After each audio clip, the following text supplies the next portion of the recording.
Everybody, welcome to the video. So I'm breaking down the Monday Night Football Showdown slate that we have for tonight on DraftKings.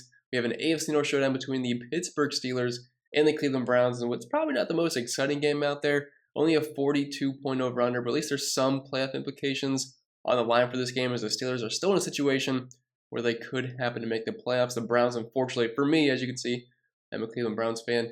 We did get eliminated on Sunday because the Bengals did beat the Chiefs. So this game did lose some luster on my part, but so excited to break this one down. And as you can see, back in Florida, got the empty room behind me that everyone likes to make sure that I know about.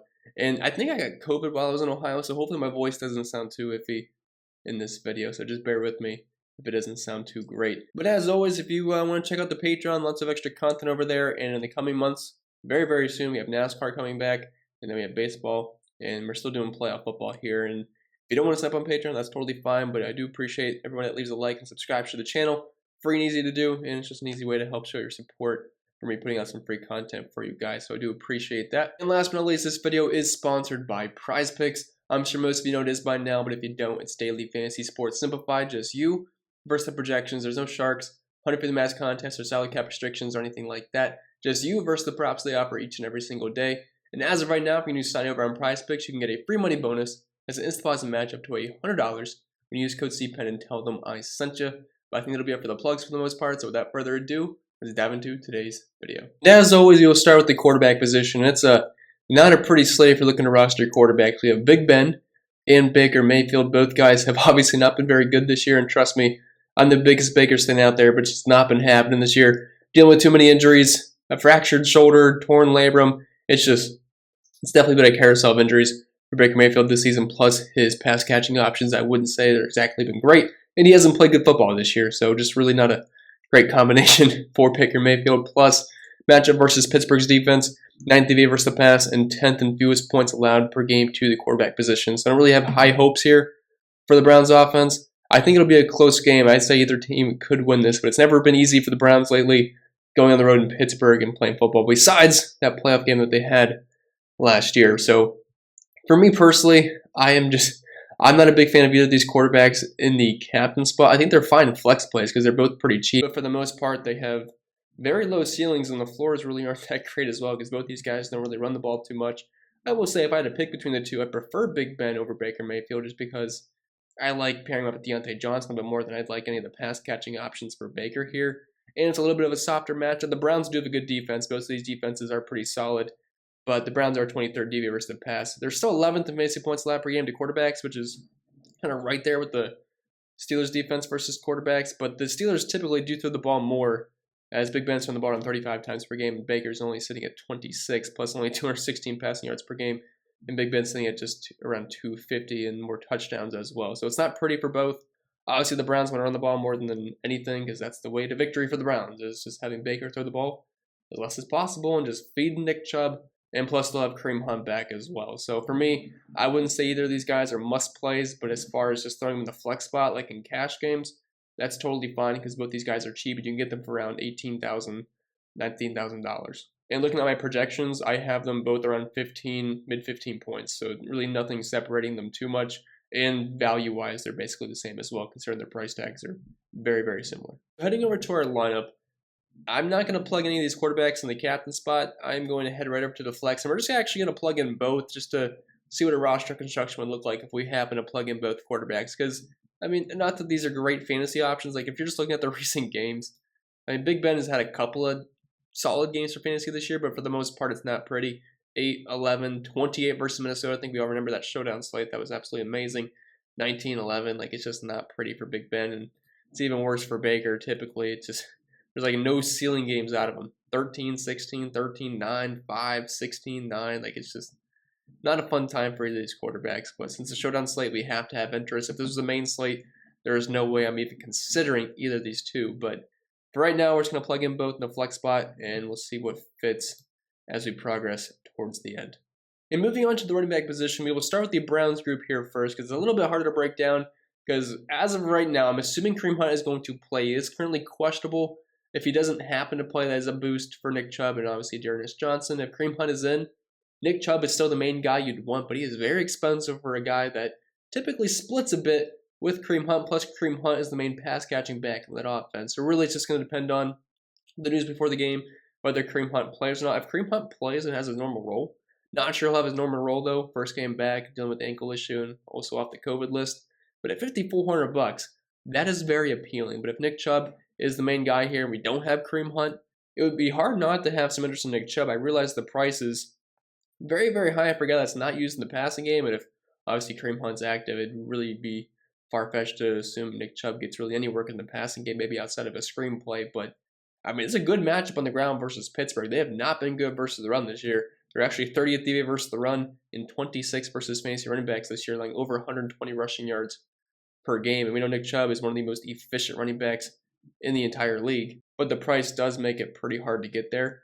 And then moving on to the Steelers, they make it pretty easy for us because it's Najee Harris and really nobody else. Yeah, sometimes we get some Benny Snell sightings, but it's really nothing to warrant really wanting to roster him unless you're playing 150 lineups and you just want to get a sprinkle of Snell. But if you're putting 1 to 3 or even 1 to 20, I mean, it's just Najee Harris. I wouldn't say this is the greatest matchup out there. The Browns have actually been pretty solid versus running backs this year. Top 10 in fantasy points allowed per game. They're kind of mid-pack DVA versus the run, but Najee Harris is one of those guys where the matchup doesn't really matter too much because of his involvement in the passing game. He's averaging close to 6 targets per game this year and over a 15% target share. Doesn't really do that great yardage-wise, and he's very inefficient. He gets plenty of volume, though, typically 20-plus touches most weeks with a good involvement in the passing game, but only 3.5 yards per carry to show for it this season. So he basically either has to get a lot of passes caught or he's got to get into the end zone for him to pay off, especially at that price point, nearly $11,000. So I think he's a good volume play. I wouldn't say he's my favorite play out there just because of that price, and I'd try to get to Nick Chubb, I think, over Najee Harris, maybe depending on if Kareem Hunt plays or not. But I do understand the appeal of him being $1,000 cheaper. And we know he doesn't have to compete with touches with anybody. And moving on to the wide receivers, we'll start with the Pittsburgh Steelers here first. And it's basically Deontay Johnson and Chase Claypool. Then you kind of have a bunch of garbage, although these guys do play a good amount of snaps. They're just really not that involved. But Deontay Johnson, $10,400. Chase Claypool, pretty nice price point, $7,200. Then you have Ray McLeod III, $3,400. James Washington, $2,200. Then Cody White at $400. And Ray McLeod actually did play some decent snaps last week, around 60%. And so did James Washington and Cody White. Like, these guys did play some significant snaps. Chase Claypool was over 80%. Deontay Johnson around 90%. And really, if you want to look at their target shares this year, I mean, Deontay Johnson's been the safe high floor guy. Chase Claypool does have a pretty high ceiling, but a pretty low floor as well. And Deontay Johnson's been one of the most consistent and safe wide receivers in football this season, averaging over 10 targets per game, over a 29% target share, nearly half a receiving touchdown per game, and a 36% market share of the team's air yards.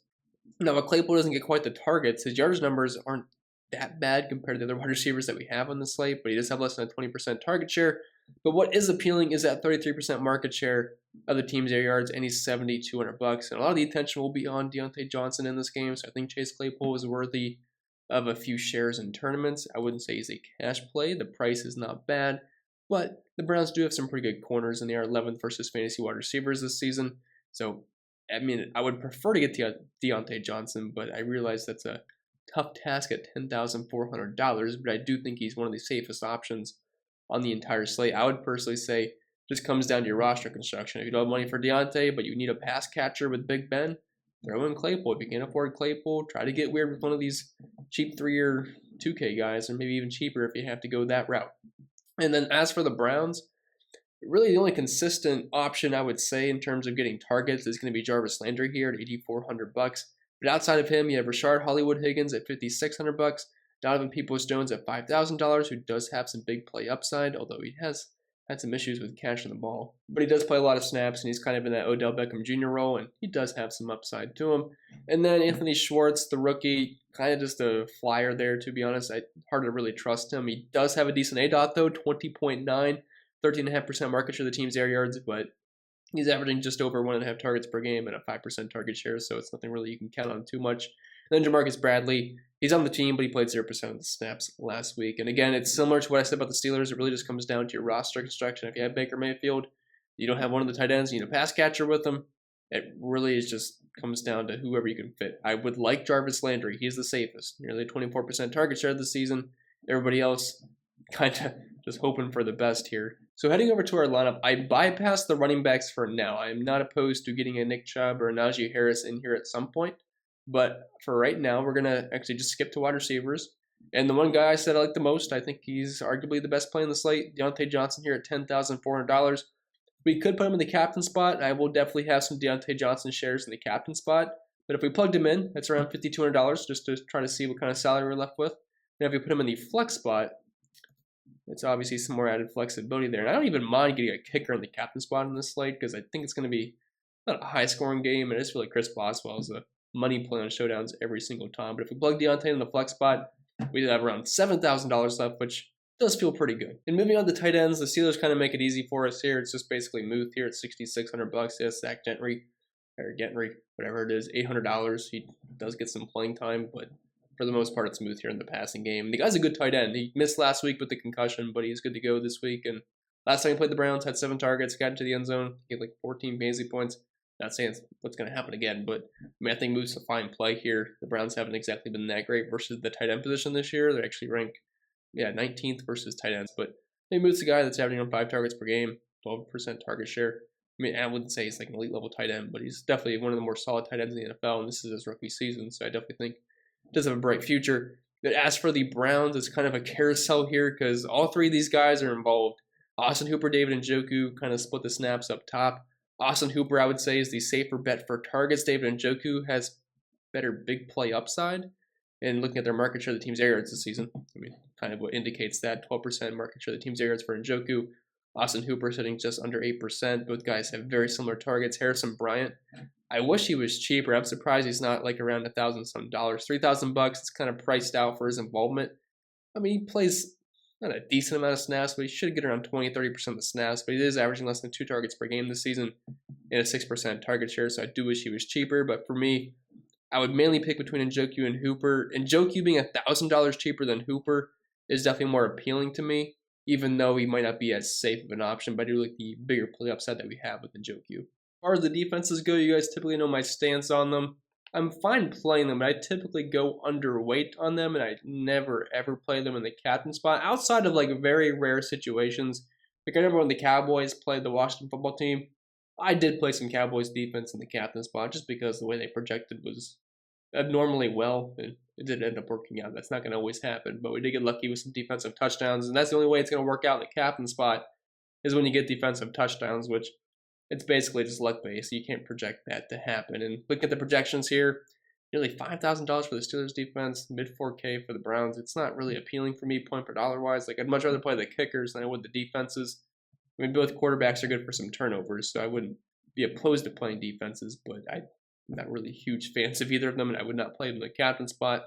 As for the kickers, I don't usually play kickers in the captain spot. I say like 1 to 2%, but I think this is one of those slates where I'm going to play some Boswell in the captain spot. I actually don't think it's the worst way to go in cash games because I feel like every single time you have Boswell at a showdown slate, the guy's money every single time. I can't really back that up, just that's off the top of my head, but I feel like every showdown slate we have with Boswell ends up performing pretty well, so I do like him quite a bit. Kicking at home, I realize it's not in the dome or anything, which kind of sucks, but I think he'll be just fine. And they have the higher implied team total, so if I had to pick between the two, I would pick him over McLaughlin, who has had some misses recently, especially from distance.